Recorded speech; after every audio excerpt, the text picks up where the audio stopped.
आम कश्मीरी अगर target killers के निशाने पर हैं, तो टारगेट किलर्स भी सेना के टारगेट पर हैं। उन्हें उनके अंजाम तक पहुंचाया भी जा रहा है। लेकिन जिस तरह आतंकी हमलों का ट्रेंड बदला है, उससे निपटना बहुत चुनौतीपूर्ण है। आतंक का नया हाइब्रिड तरीका आतंकियों की पहचान में बहुत बड़ी मुश्किल पेश करता है।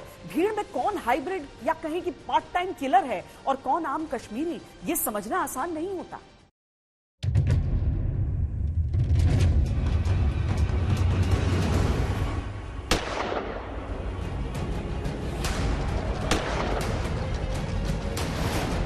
न कोई लश्कर, न भारी भरकम बंदूकें, बस एक आतंकी और सेकंड्स में हत्या करके चला है।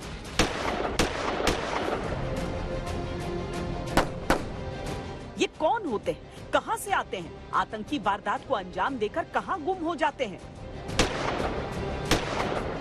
हालांकि आतंकियों का ये मॉड्यूल भी क्रैक हो रहा है, लेकिन नई रणनीति है आतंकियों की, तो नई चुनौती भी है सुरक्षा बलों के लिए, इनको ढूंढ कर खत्म करना।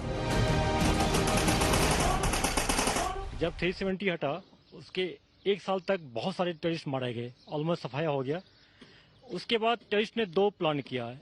एक तो टेररिस्ट ऑर्गेनाइजेशन का जो लश्कर तोयबा, जैश मोहम्मद, HM का मेन आउटफिट थे, नाम बदल के एक लोकल नाम दिया, TRF का नाम दिया, कश्मीर टाइगर का नाम दिया, छिपाने के लोकल लोग कर रहे हैं। दूसरा इन्होंने क्या किया, चाहे कोई कश्मीरी पंडित माइग्रेंट हो गए, जो बाहर के लेबरर होते हैं, इनके पास कोई सेफ्टी नहीं होता है, इनको टारगेट करना ईजी है। इनको टारगेट करने में क्या दो चीज होता है, एक तो टेररिस्ट को एफर्ट कम लगाना पड़ता है, और दूसरा इसकी वाइड पब्लिसिटी जो होता है, इसको लोकल मीडिया में हो चाहे नेशनल मीडिया में काफी न्यूज होता है। तो ये दिखाना चाहता है टेररिस्ट कि यहाँ हालत ठीक नहीं है। नए आतंकवाद की नई परिभाषा में ऐसे हत्यारों को हाइब्रिड आतंकी कहा जाता है, जो टारगेट किलिंग की पेड मशीन बन चुके हैं। आमतौर पर स्थानीय नागरिक ही हाइब्रिड आतंकी की भूमिका में होते हैं और इनका तरीका पारंपरिक आतंकियों से अलग होता है। आतंकवाद की नई यूनिवर्सिटी के नए बैच के सुपारी किलर आतंकी हैं, हाइब्रिड आतंकी। ये न आतंकी की जिंदगी जीते हैं, न आतंकवाद की जमीन में इनकी जड़ें गहरी होती हैं, या आम कश्मीरियों के बीच से उठकर आते हैं, हत्या का टारगेट पूरा करते हैं, वापस लौट जाते हैं रोजमर्रा की जिंदगी में आम भीड़ का हिस्सा बनकर। भीड़ के बीच से एक चेहरे को आतंकी समझकर टारगेट करना सुरक्षा बलों के लिए कभी आसान नहीं होता। पहले एक इजी टेररिस्ट आइडेंटिफाई होता था with the long beard and with the long head with the AK-47, और आज का जो टाइम इज टोटली डिफरेंट। आज कोई हाथ में पिस्टल लेके किसी को मार देता है तो इट्स नेक्स्ट टू इम्पॉसिबल कि दुनिया की कोई भी सिक्योरिटी एजेंसी इस चीज को नहीं रोक सकती। अगर आप लगता है कि गवर्नमेंट या किसी भी दुनिया की किसी एजेंसी के पास कोई जादू की छड़ी है, वो ऑल ऑफ सडन इस चीज को रोक पाई, तो इट्स नेक्स्ट टू इम्पॉसिबल।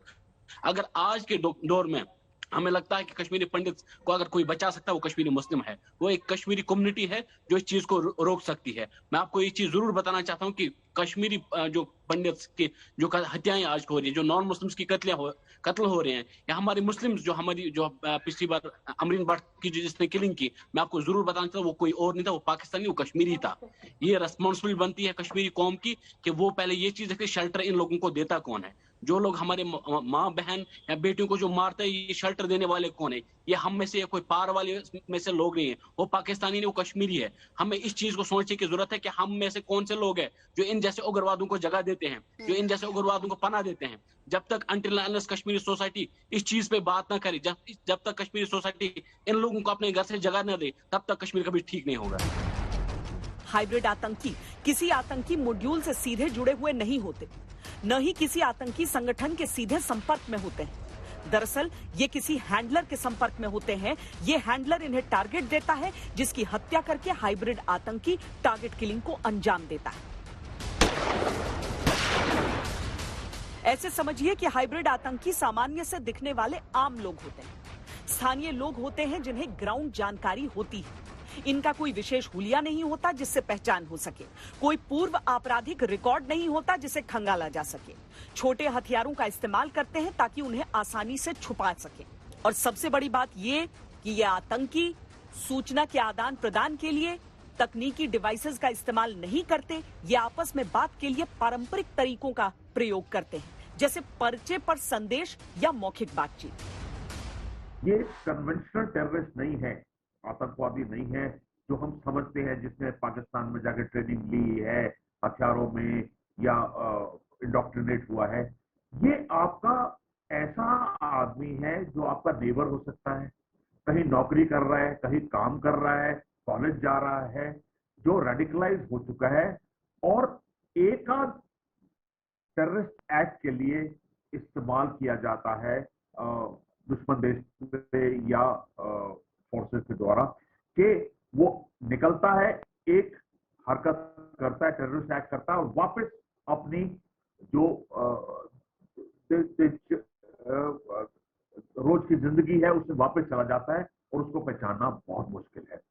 आप मान लीजिए कि आपके साथ के घर में कॉलेज का स्टूडेंट रह रहा है या कोई छोटा मोटा एग्जेक्टिव रह रहा है जो रोज सुबह गाड़ी में मोटरसाइकिल में ऑफिस जाता है और शाम को आता है।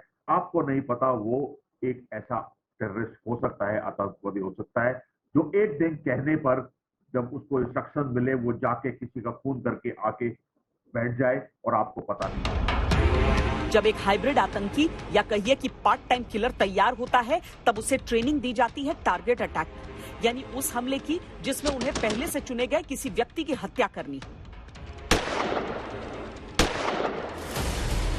आतंकी संगठन घाटी में अपने हैंडलर को टारगेट देते हैं और हैंडलर से वो टारगेट हाइब्रिड आतंकियों तक पहुंचता है। टारगेट मिलते ही हाइब्रिड आतंकी रेकी शुरू करते हैं। इनमें फल विक्रेता, रेडी वाला, दुकानदार, फेरी वाले, टूरिस्ट गाइड या कोई ऑफिस बॉय, कोई भी हो सकता है। टारगेट की हत्या के बाद ये आतंकी आम लोगों में वापस घुल जाते हैं। टारगेट किलिंग कर रहे हैं कश्मीरी पंडित की ज्यादातर, या वो माइग्रेंट वर्कर जो कि नीचे से काम कर रहे हैं, क्योंकि वो चाहते हैं कि यहाँ लोग नहीं रहे। ये जो स्लीपर सेल है, ओवरग्राउंड वर्कर है, ये बड़ा इंपॉर्टेंट रोल प्ले कर रहे हैं इसमें। और ये जो है यूथ को, जो कि कुछ रेडिकलाइज हो रहे हैं, जिनका कोई अभी तक क्रिमिनल रिकॉर्ड नहीं, उनको एक पिस्टल देके और ये टारगेट किलिंग करा रहे हैं।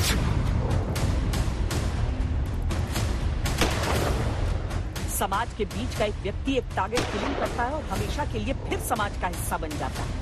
न उसके पहले कुछ, न उसके बाद कोई आतंकी वारदात। कई बार घर वालों तक को पता नहीं होता कि उनके घर का कोई सदस्य टारगेट किलर है।